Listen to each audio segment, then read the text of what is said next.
to His Excellency President Ibrahim, President of the sovereign nation of Burkina Faso, son of the African soil, defender of his people. May grace and peace be multiplied to you through wisdom, courage, and truth. I received your letter not as a political communique, nor as a demand echoing through diplomatic channels. I received it as a cry of the soul, powerful, principled, and painful, from a son of the continent that has known too much loss, too much silence, and too many broken promises.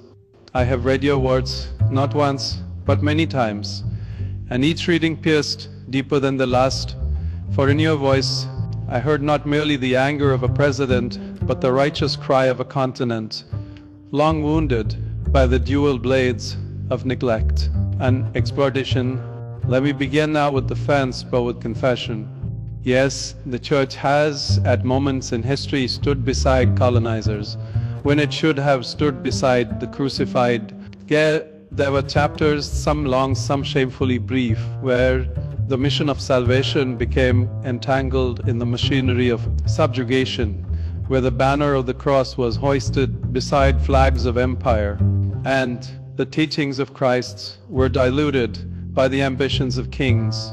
For these sins of omission and commission, I bow my head in repentance. No institution, however sacred, is above self-examination, and if the Church is to remain a beacon, it must not only shine light outward, it must shine it within. You asked, will this papacy be different? And to that I reply, not only will it be different, it must be. For too long the African voice has been heard only in whispers.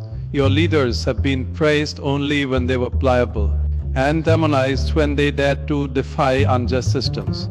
Your resources have been extracted while your people were left to scavenge what was theirs to begin with. But Africa is not a charity case.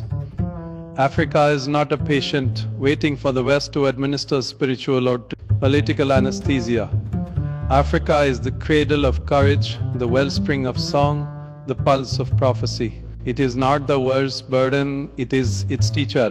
Let me speak plainly, as you did, President Trias, on colonial legacy. President Tarora, you spoke of chains not only of those that bound the bodies of our ancestors, but the invisible ones that still clutch at the soul of Africa. Let us speak truth, not as adversaries, but as men burdened with memory.